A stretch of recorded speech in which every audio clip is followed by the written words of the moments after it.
지난 시간 문제 풀면서 한 문제가 빠뜨린 거 있죠. 제가 전혀 몰랐습니다. 예. 이 문제 마저 보고요. 예. 162페이지에 162페이지 41번 얘를 제가 못 봤습니다. 예, 41번 보겠습니다. 종합 문제네요. 부동산 정책에 대한 설명으로 옳지 않은 것은 자 1번 우리 시험 그대로 잘 나와요. 공공임대주택의 공급 확대 정책은 임대주택의 재산세가 임차인에게 전가되는 현상을 완화시킬 수 있다. 자 기억나시죠? 지난 시간에요. 공공주택을 짓게 되면 임차인이 어떤 이동? 활발하게 이동하죠. 활발하게 이동하면 얘는 임차인의 소요가 탄력적이죠. 예. 탄력적이면 반대로 임차인은 세금 적게 내잖아요. 따라서 활발한 이동으로 임차인 소요가 탄력적이면 반대로 임차인은 세금을 작게 낸다. 그래서 공공임대주택 공급은 임차인의 세금 부담을 적게 완화시킨다. 맞는 말입니다. 요즘은 그대로 잘 나와요. 2번 지문도 잘 나오는 지문입니다. 중요한 지문이에요. 사적 시장에서 불량주택이 조성되는 것은 시장 실패 때문에 발생한다. 아니죠. 시장 실패가 아니고 무엇 때문에? 저소득. 돈이 없기 때문이죠. 따라서 저소득 때문이지 시장 실패가 아니라고 했잖아요. 틀린 답 2번 틀렸고요. 3번요. 헨리 조지. 요 지문도 한 2번 나왔어요. 헨리 조지는 한마디로 토지 단일세죠. 토지 단일세. 따라서 토지에서 나온 재대 수입을 100% 증시하게 되면 토지세 수입만으로 정부의 모든 재정을 충당할 수 있기 때문에 다른 모든 세금은 철폐하지요. 토지 단일세에 맞는 말입니다. 4번요. 정부가 임차인에게 임대료를 보조하면 단기는 수요 증가죠. 그러면 임대료 상승 맞습니다. 장기적으로 공급이 증가하죠. 공급이 증가하면요. 임대료를 낮추게 된다. 맞는 말입니다.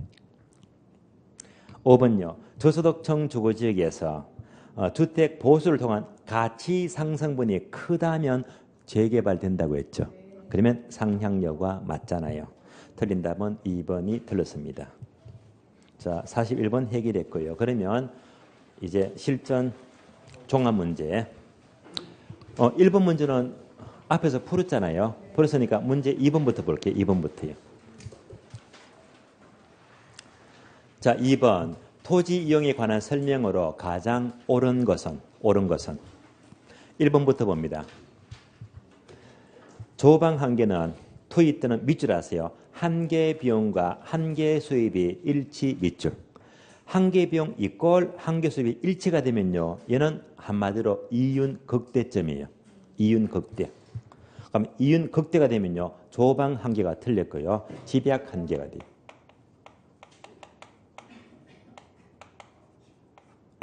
조방 한계 틀렸고 집약 한계점으로 이윤 극대점을 말해요. 틀린 지문이고요. 2번요. 리카르도의 차액제대로는 토지의 수학 체감의 법칙을 배제한 것이 아니라고 전제로 하고 있죠. 전제로 한 것입니다. 틀렸습니다. 3번, 4번, 5번은 같은 맥락인데요. 4번부터 먼저 봐요. 도심지 건물이 고층화된다는 것은 토지와 자본의 결합율이 낮다가 아니고 높다는 걸 말하죠. 요 지문은 잘 나오는 편입니다. 토지와 자본의 결합율이 높다. 틀렸습니다. 5번요. 금융업은 도심지 위치하죠. 그럼 토지와 자본의 결합비율 또는 대체성은 높다. 크죠. 목장업은 외곽지 있으니까요. 토지와 자본의 대체성은 작다. 틀렸습니다. 3번 올라가요. 만약 토지와 자본만을 투입하여 생산을 한다면 이들의 관계는 역선형함수로 나타난다. 3번은 보충 설명이 필요합니다. 그림으로 볼게요.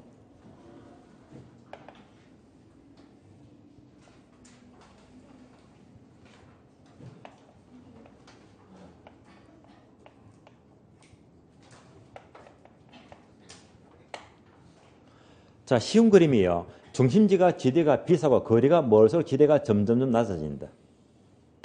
무슨 모양? 우하양. 똑같은 말로 얘가 바로 역선형 함수예요. 우하향 모양을 역선형 함수라고 불러요. 얘는 비례관계, 반비례관계, 반비례관계죠. 다 똑같은 말입니다. 그럼 여기다가 지대는 주로 이제 돈과 관계되니까 자본을 의미하고요. 거리는 중심지에 토지로부터 거리니까 바로 토지라고 해석합니다. 결국 토지와 자본과의 관계도 이 그림이 그대로 나타난다는 말입니다. 한번 볼까요? 예를 말이에요. 이렇게 봅니다.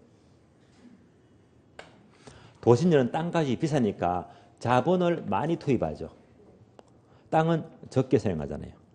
그러니까 자본을 많이 투입하면 반대로 토지는 적게 사용해요. 무슨 관계? 반비례 관계. 외곽지 봐요. 이렇게.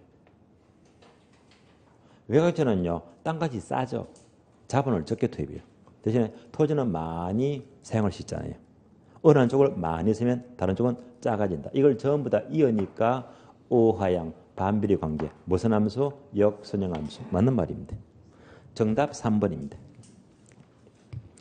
3번 볼게요. 지역지구제에 대한 설명이다. 가장 옳은 것은 지역지구제 오늘 공부했으니까 좀 쉽게 풀 거예요. 그러면 1번, 2번 묶어주고 단기, 3, 4, 5번 묶어주고 장기, 단기, 장기 효가 묻습니다. 단기는 수요를 움직이고 장기는 공급을 움직이잖아요. 1번 단기에는 수요 증가 맞죠? 공급 증가 감소 아니지. 공급은 장기. 공급을 빼든지 아니면 공급은 불변. 공급 틀렸죠. 또 단기는요. 수요가 증가 그리고 가격 상승. 공급은 빼든지 공급 불변입니다. 틀렸고요. 2번 단기에는 기존 공급자는 가격 상승에 따른 초과를 획득할 수가 없다가 아니고 있다. 그죠? 있다. 틀렸습니다. 3번요. 장기에는 공급자의 초과인이 소멸되고 정상인이 존재할 때까지 공급은 증가한다. 공급 증가 맞죠? 정답 3번입니다. 4번요. 장기에는 비용 일정 산입의 경우 일정 동안이면 비용 일정 산입이면 주택 가치는 원래 수준 맞죠? 주택 양은 공급이니까 공급은 증가죠. 그래서 주택 양은 증가하니까 얘가 틀렸죠? X. 5번요. 장기에는 비용 증가 산입이다. 증가 동그라미. 비용 증가 산입이면 주택 가치는 원래 수보다 높다, 낮다? 높다. 주택 양은 원래 수보다 증가죠. 그래서 많다죠. 증가. 적다 틀렸죠. 증가합니다. 옳은 것은 정답 3번입니다. 문제 4번요.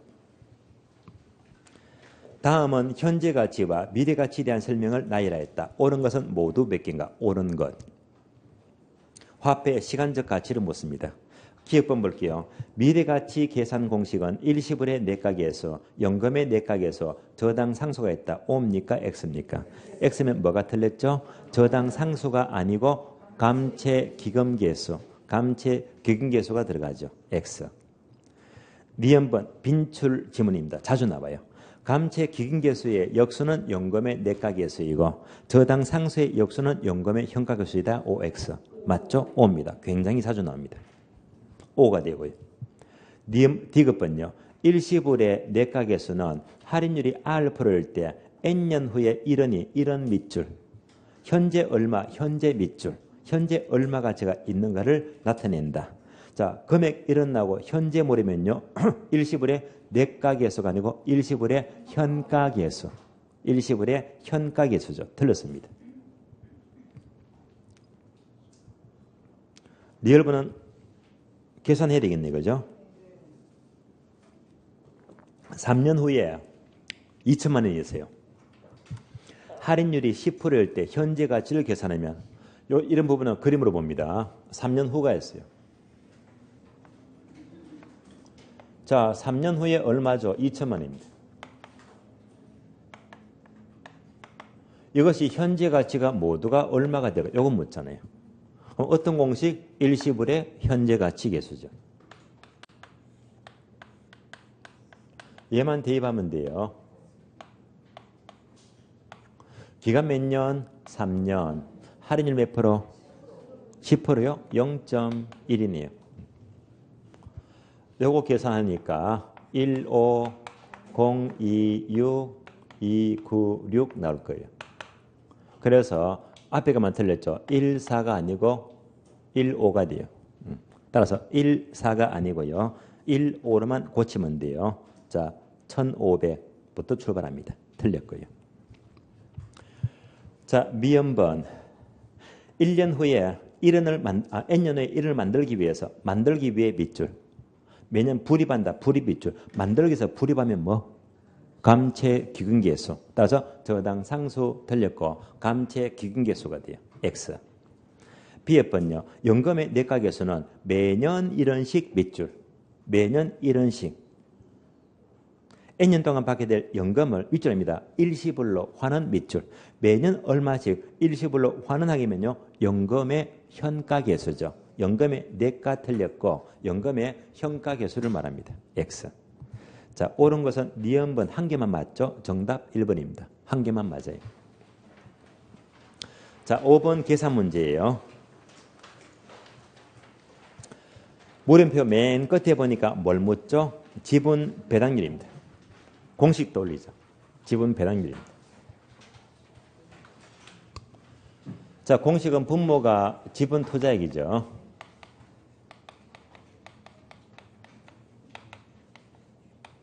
분자가 세전 현금 수지가 돼요. 그리고 여기다가 숫자만 넣어주면 돼요. 바로 풀겠습니다. 첫 번째, 지분 투자액 5천만 원이죠. 바로 나왔네요. 지분 투자액 5천만 원. 이제 세전 현금 수지만 구하면 되겠네요. 이것도 잘 아시잖아요. 먼저 가능조소득이었어요. 공실과 불량부채 빼고 기타 소득 더하고요. 까지가 유효조소득. 영업 경비 빼죠. 선영업소득. 다음에 부채 서비스에 공제합니다. 그러면 세전 현금 수지 이대로 구하면 됩니다. 이대로 구하죠. 자, 차례대로 불러주세요. 가능소소득 얼마? 2천만 원. 공실이 얼마예요? 300 빼죠. 기타 소득 얼마? 100만 원입니다. 1800 나오죠. 경비가 얼마예요? 800. 순영업 소득 1000 나오고요. 부채 세입세 얼마요? 500입니까? 그러면 세전 현금 수지가 500만 원 나옵니다. 따라서 세전 현금 수지가 500만 원 나왔어요. 몇 프로? 10%예요.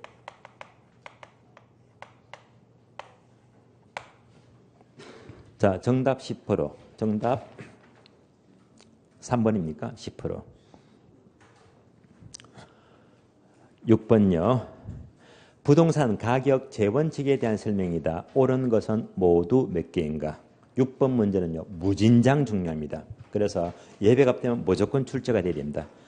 감정평가에서 가장 중요한 문제가요. 재원칙 문제는 거의 매년 나와요. 옳은 것 골라봅니다. 자꾸 연습해야 됩니다. 기억번요. 기억번 지문은요. 기출문장 2개를 섞었어요. 부동산의 현실적 이용 방법은 최유용에 의한 사용 방법과 반드시 일치하는 것은 아니다. 이 말은 뭐냐면요. 현실의 이용 방법은 최사가 될 수도 있고 최사가 아닐 수도 있잖아요. 그것은 맞는 말입니다. 이어서 부지와 건물의 적합 상태를 분석하는 것은 적합의 원칙이다. 부지와 건물은 이거잖아요. 부지와 건물의 적합 상태. 얘가 안 맞으면 건부가 안 가죠. 얘는 어떤 원칙이죠? 적합의 원칙이 아니고 부지와 건물이 균형에 안 맞대. 균형의 원칙입니다. 적합의 원칙 틀렸고요. 항상 내부 균형 문제는 바로 균형의 원칙이죠. 균형의 원칙입니다. 요즘은 기억하시고요. 부지와 건물의 부적합해서 균형의 원칙입니다. 틀렸습니다. 니은번요. 채사와 관계되는 대내적 원칙은 암기시켜드렸죠. 어떻게? 형수배기 암기했잖아요. 형수배기. 따라서 균형의 원칙이죠. 소익, 체정, 체감의 원칙이고요. 소익, 배분의 원칙이고요. 다음에 기의 원칙입니다. 형수배기 4가지예요. 따라서 형수배기 하니까 수익 최종 체감 맞습니다. 형수배기 기회원칙 맞습니다. 경쟁의 원칙 틀렸습니다. 경쟁 원칙은 대내적이 아니고 대외적이죠. 그래서 외부 원칙입니다. 틀렸습니다. 디귿번요. 초과설비야. 자, 초과설비는 균형의 원칙과 관계된다. 초과설비 반대말이 뭘까요? 설비가 너무 많습니다. 초과설비. 반대말은 뭐죠? 설비가 부족하다. 과소설비. 그러니까 과소설비나 초과설비는요. 균형에 안 맞다는 말입니다. 그래서 균형의 원칙 맞습니다. 따라서 과소설비나 초과설비는요. 항상 균형에 맞지가 않는다. 균형 맞는 말이고요. 추가 투자의 문제는 기회원칙과 관계된다. 뒤에 것도 맞죠? 옵니다. 리얼번요. 균형의 원칙은 물리적 감가 상각에 영향을 미친다. 균형의 원칙은 무슨 감가가 되죠? 반응이 조금 없어요. 자, 다시. 지금 균형의 원칙이죠.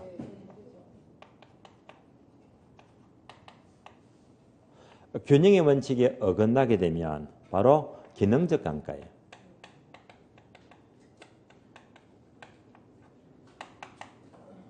그리고 이것을 모두 분석하는 것은 바로 개별 분석입니다.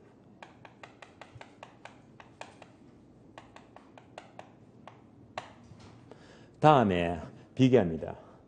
적합의 원칙입니다. 적합의 원칙에 어긋나게 되면 감가는 경제적 감가가 돼요.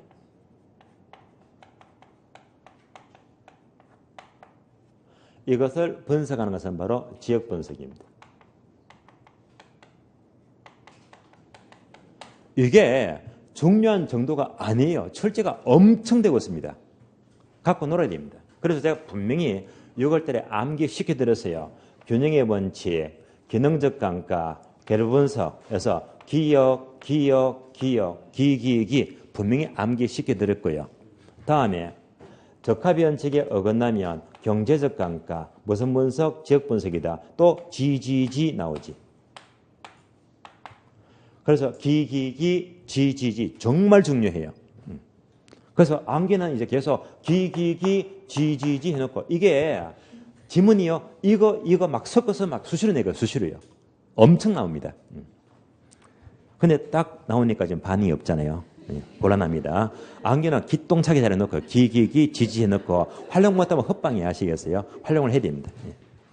자, 균형 하는 순간 무슨 감가? 기능적 감가. 다음에 적합의 원칙은 지어놨지. GGG 경제적 감가 뒤에 건 맞고요. 앞에 게 틀렸습니다. 리얼번은 되게 중요합니다. X입니다.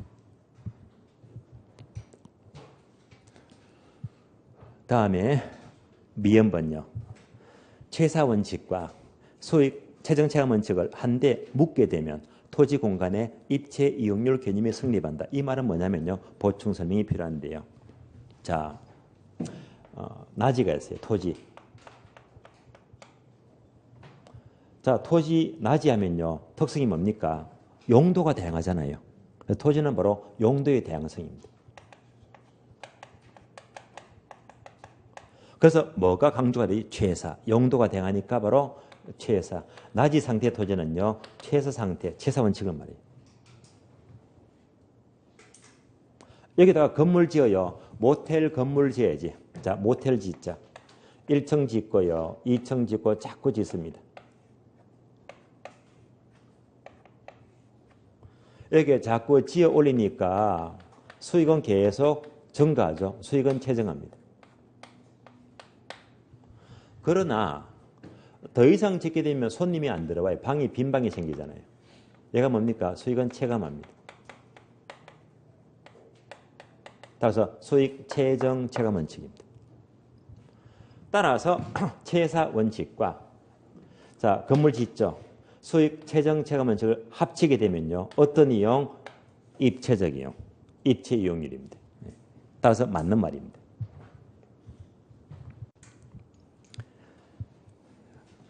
다음에 비업번이죠. 평가 3방식의 가장 기초가 되는 가격 재원칙은 대체원칙이다. 몇 번 나왔고요. 얘도 잘 나옵니다. 3방식 모두의 성립 근거는 대체원칙 맞습니다. O형이고요. 자, 옳은 것은요. 디귿번, 미음번, 비읍번이죠. 세 개가 맞죠. 정답 3번입니다.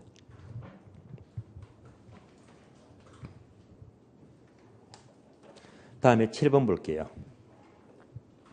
부동산 금융에서 금리 변동 또는 채무 불이행으로 발생하는 대출자 위험 부담이 커지면 그것만큼 대출자가 요구하는 대출 금리가 높아진대요. 말이 길죠. 이것을 한 단어로 줄이면 변동금리. 금리가 위험이 높을수록 금리가 높아진다. 변동금리를 말이요. 변동금리에 대한 설명으로 옳은 것은 1번요. 대출 시점에서 본다면 변동금리가 고정금리보다 높다, 낮다? 낮다, 그죠? 변동금리가 낮다, 틀렸고요. 2번요. 인플레가 발생하면 일반적으로 은행, 대출자는 고정금리가 변동금리보다 유리하다. 아니죠. 말이 바뀌었죠. 변동금리가 고정금리보다 유리하잖아요. 틀렸고. 3번요. 변동금리 대출에서 금리 인상의 상한선이 설정이 되어 있는 경우, 자, 여기까지가 무슨 말이냐면요. 금리 인상의 상한선이죠. 예를 들면, 자, 경기가 안 좋아요. 그러면 금리가 올라갑니다. 계속 안 좋아요. 전 세계 글로벌 경제가 아주 위기다면 금리가 자꾸 올라갑니다. 자꾸 올라가요. 이 순간 국가 경제가 거의 마비가 될 수준입니다. 자꾸 올라갑니다. 이러면 곤란하잖아요. 그래서 이렇게 자꾸 오르면요. 정부가 개입합니다. 이거 안 돼. 최고로 이만큼만 올리고 이상은 절대 올리지 마. 이게 바로 금리 인상의 상한선입니다. 정부가 규제하는 거예요. 그렇게 금리 상한선이 설정되면요. 이상은 절대 올릴 수가 없다는 말입니다. 못 올리잖아요. 못 올린다면 은행은 어떻게 합니까? 어차피 여기서 못 올릴 것 같으면요. 손해 많이 보잖아요. 그러면 이거 오르기 전에요. 미리 여기서 조금씩 더 올려버립니다. 미리. 약간 더 인상해버립니다. 요 문장이 몇 번? 3번입니다. 따라서 금리의 상한선이 설정되면요. 일반적으로 금리가 낮아진다 아니고 올라가죠. 높아집니다. 틀렸습니다. 4번요. 점정상한 대출, 최정식 상한은요. 원리금 변동상한보다 차이적의 편리를 많이 봐주니까 금리가 약간 낮은 게 아니고 약간 높아요. 약간 높다. 틀렸습니다. 정답 5번인데요. 변동금리의 조정 주기가 길수록 은행은 불리하죠. 따라서 대출자의 위험은 높아진다. 맞는 말입니다. 정답 5번입니다. 다음에 문제 8번 봅니다. 계산 문제네요. 계산 문제 맨 끝에 보니까 뭘 묻죠? 현재 가치는 얼마가 되느냐? 현재 가치 묻습니다. 현재 가치. 문제 볼까요? 향후 5년 동안은 매년 1,000만 원씩 5번 들어가죠.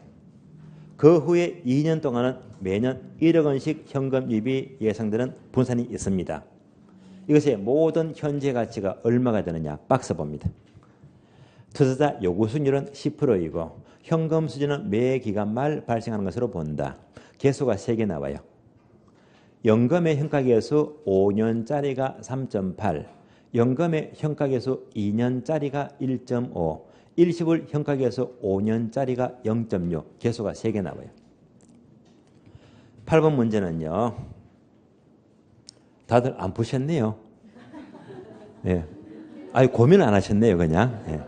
왜냐하면요. 8번이 딱 보게 되면요. 그림길이 흔적이 나오는 사람이 푼 사람이거든요. 이거 푸는데 그림 안 그렸다면요. 완전 엉터리 문제. 잘못 푼 거예요. 항상 화폐 시간제까지 봤죠. 제가 좀 전에 요거 3년 후에 2천이 얼마 되느냐. 그림 그렸잖아요. 항상 화폐 시간까지 돈 내려면요. 그림을 이렇게 그려야 됩니다. 앞으로 계속 화폐 시간제는 필수 그림을 그려야지 풀이가 빨라요.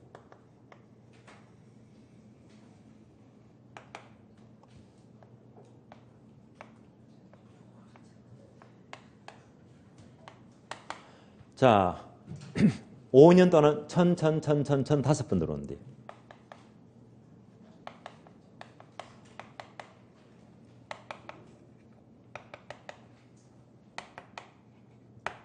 천만 원씩 5번 들어와요. 그 후로 2년 동안은 1억씩 2번 들어온대요. 이거 안 그리면 안 돼요. 그러면서 이 모든 돈의 흐름의 모든 현재 가치가 얼마가 될까요? 현재 가치 구하시오.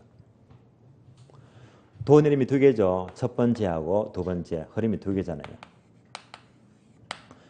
자, 돈의 흐름이 두 가지다. 이런 문제는요. 분명히 계산 특강에서 비슷한 문제 풀어드린 적이 있어요. 계산 한 번, 두 번 하는 거예요. 그래서 자, 1번 계산하고 또 2번 계산해야 됩니다. 1번은 쉬워요. 근데 2번이 좀 얘가 이제 까다로워요. 2번을 조심하세요. 1번은 쉽다. 왜? 천 다섯 번 들어왔죠. 일시불입니까? 연금입니까? 연금. 모든 무슨 가치? 현재 가치. 그러니까 뭐지? 연금의 현가계수. 연금의 현가계수. 몇 년? 5년. 따라서 금액 곱하기 연금 현가 5년짜리. 금액 1,000만원입니다. 곱하기 연금의 현가계수 5년요.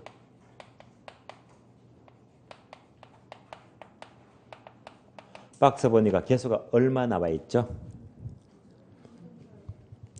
3.8 맞죠? 3.8. 계산이 필요 없어요. 더 암산 되니까요.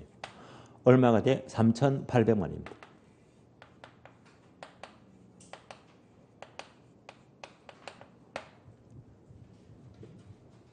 (1번은) 쉬워요. 2번이 까다로워요. 이것의 현재 가치입니다. 그러면 1번은 풀었기 때문에 지울게요. 안 주면 헷갈려 버려요.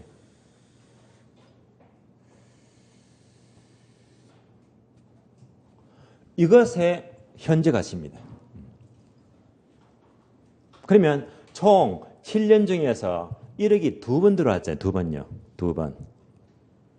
그러면 얘가요. 일시불입니까? 연금입니까?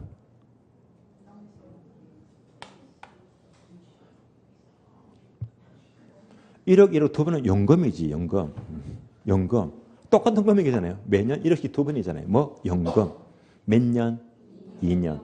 그래서 한 번, 두 번요. 그래서 연금의 현가계수. 기간 몇 년? 2년. 그러면 다음은 매년 1억씩이 아니잖아요. 그럼 이때부터 5년 동안 이만큼은요. 연금이 아니고 일시불의 현가계수입니다. 몇 년? 5년. 총 7년 중에서 2년이 연금이 되고 나머지 5년은요. 일시불이 됩니다. 그래서 이대로 계산하면 돼요. 금액 1억입니다. 자, 2년은 바로 연금의 현가계수죠.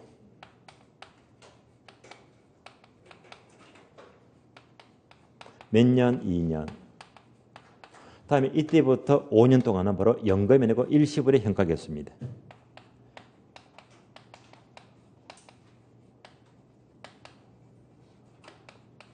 몇 년? 5년요.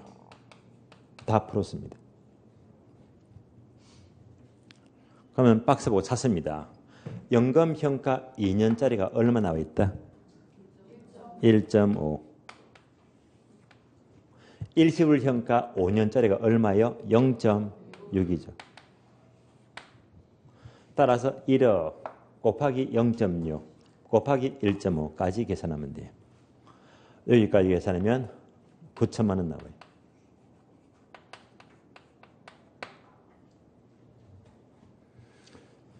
따라서 자 1억 두 번은 총 7년 중에서요. 1억이 두 번이야. 연금이 2년. 나머지 5년 동안 뭐 일시불로 땡겨주면 돼요.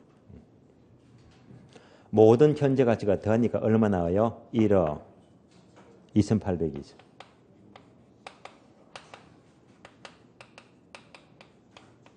정답 1억 2,800입니다. 정답 2번 되겠고요. 자, 오늘 문제는 여기까지 모두 보는 걸로 하고요. 그러면 이제 다음 주가 투자 넘어가죠. 투자. 자, 투자 넘어가서 투자에서 현금 수지까지 공부를 하는 걸로 예정하고요. 오늘은 여기서 모두 마치도록 하겠습니다. 자, 수고하셨습니다.